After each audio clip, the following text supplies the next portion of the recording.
Saturday morning, 9 a.m. Your phone has 17 unread messages, a group chat asking if you're coming tonight, a friend checking in, your sister asking why you've been quiet, a notification from an app you forgot you downloaded. You look at it. You set it face down on the table, you make your coffee, you open the window, you sit down with the book you've been reading in pieces for 3 weeks. Not because you don't have time for it, but because you save it, the way some people save the good wine. Outside, the city doing what the city does. Inside, just you, and the particular quality of silence you have learned to treat like a room you live in. You are not sad, you are not lonely, you are not waiting for anyone to arrive. You are exactly where you want to be, and you have spent years, maybe your whole life, trying to explain this to people who look at that Saturday morning and see something missing. This video is not about what's missing, it's about what's there. Because women who prefer being alone don't just have a preference. They have 5 specific, rare, deeply human traits that most people never develop, because most people never get quiet enough to grow them. Before we get into them, if you're new here, this channel is about the psychology of women, the science behind how we think, feel, and move through the world. Subscribe.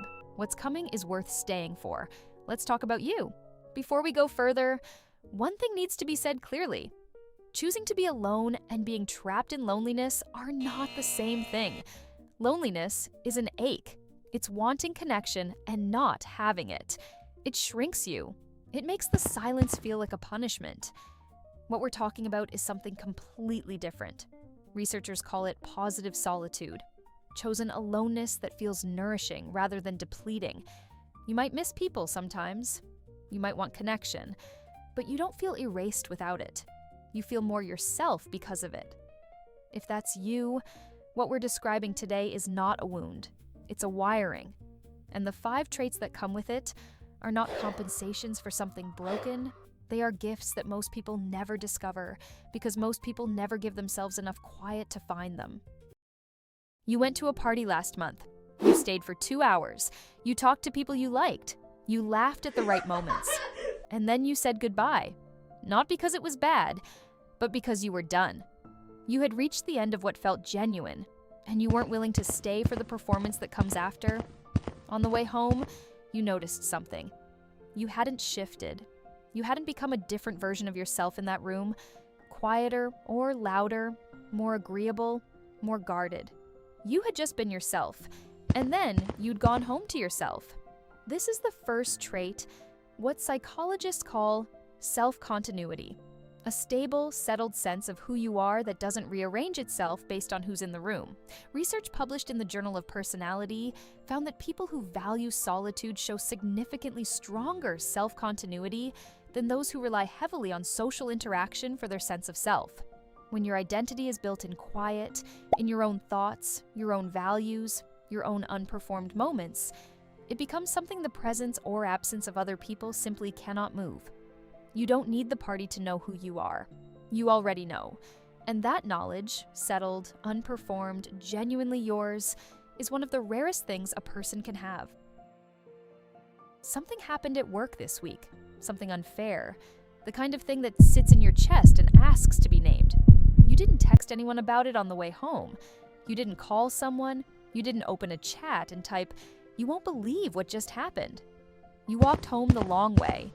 You let yourself feel it, the frustration, the injustice of it, the specific sting of being underestimated. You turned it over. You looked at it from the other side. By the time you were home, you knew what you thought about it, what you were going to do, and you were ready to move. This is the second trait, and one of the most misunderstood things about women who prefer solitude. You have developed something that our world has quietly convinced people they don't need. The ability to process your own emotional life without external witness. This doesn't come from coldness. It doesn't come from not needing people. It comes from having spent enough time alone with yourself that you've learned how to hold your own feelings, without panicking, without needing to immediately discharge them into someone else.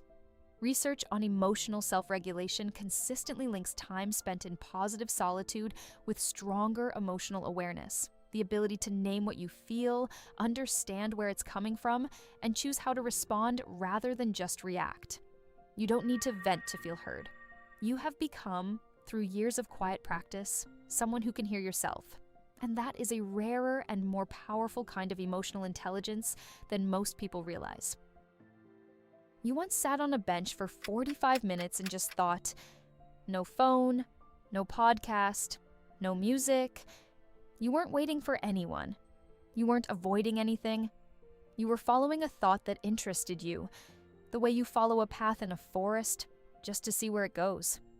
By the end of it, you had worked something out that had been sitting unresolved for weeks. Most people can't do this.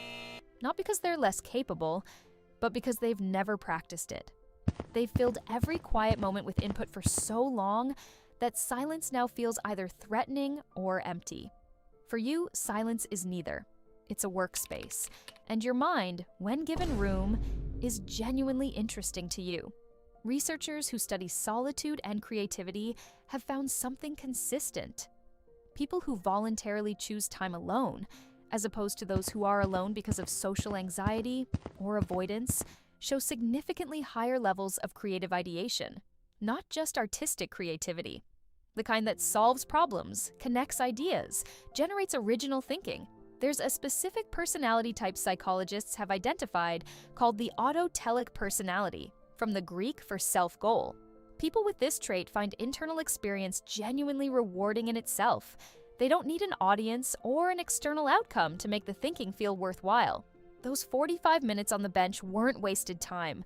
That was your mind doing what it does best, when nobody is asking anything of it.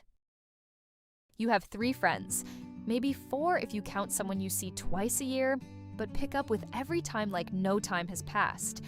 People who don't know you well sometimes find this strange. Don't you want to meet more people? You should get out more. Don't you get bored?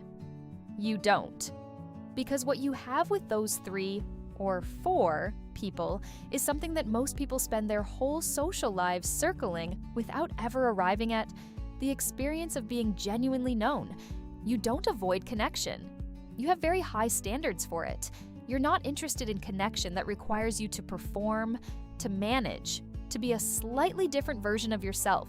You're interested in connection that's real, where you can say the actual thing you're thinking, where silence between 2 people feels comfortable rather than awkward, where the other person's presence genuinely adds something rather than costs something. Research on people who choose solitude consistently finds what's sometimes called the paradox of the solitude-seeker. The people who most value time alone often have the most meaningful relationships. Not the most relationships, the most meaningful ones. Because when you don't need people to fill your silence, when you can be alone and be okay, the people you choose to spend time with are truly chosen. Not out of discomfort with your own company, out of genuine desire for theirs. That's a different kind of love. Chosen, not needed. And it tends to go very deep. You made a decision recently that the people around you didn't quite understand. Maybe you turned something down that looked good on paper. Maybe you stepped back from something most people would have leaned into. Maybe you made a choice that was hard to explain, not because it was wrong, but because the reason was internal, quiet, yours, and you thought about it for a long time. Not to find the answer, but because you already knew the answer, and you wanted to make sure you trusted it. You did, and you don't regret it. This is the 5th trait, and in many ways the deepest one. A relationship with your own judgment that doesn't need constant external validation to hold its shape. People who spend time in solitude develop something that group-oriented people often struggle to access: the ability to make decisions based on their own internal compass, rather than on social consensus. They're less susceptible to groupthink, less influenced by what everyone else seems to think is the right move, more likely to make choices aligned with their actual values, not with what's expected. Research confirms it. Solitude creates conditions for what psychologists call self-directed thinking, uninterrupted internal dialogue where your own values, instincts, and judgment get to surface without being immediately overwritten by everyone else's opinion. You don't need 10 people to agree with your decision before you can make it. You need to understand it yourself. And years of quiet have given you a very clear sense of what that feels like. What looks like stubbornness from the outside is self-trust from the inside. And self-trust, built in silence, is one of the most powerful things a woman can have. Back to Saturday morning. Your phone is still face down on the table. The 17 messages are still unread. The coffee is at the temperature you like it. The book is open to the page you saved. And now you know what is actually happening in this room. A woman who knows who she is without needing anyone to confirm it. Who can sit with her own feelings and come out the other side without having outsourced them. Whose mind, when given space, goes somewhere interesting. Who loves a small number of people with a completeness that most people spend their whole lives looking for. And who makes her choices, the big ones and the quiet, everyday ones, based on something internal and steady and genuinely hers. You are not waiting to be found. You have already found something most people spend their whole lives looking for. Yourself. If you recognized yourself in this video today, not the ideal version, not the aspirational version, but the actual you who sets the phone face down on a Saturday morning and feels no guilt about it, then this video found the person it was looking for. You are not too quiet. You are not antisocial. You are not broken. You are someone who built a rich inner world. And that is not a small thing. That is one of the rarest things there is. Which of the 5 traits felt most like you? Drop the number in the comments. I read every single one. And if you have someone in your life who has always preferred their own company, someone you've maybe misread as distant or hard to reach or antisocial, send this to them. Not as an explanation, as an apology for not seeing it sooner. Like the video and don't forget to subscribe. I'm Wired Minds. See you in the next one.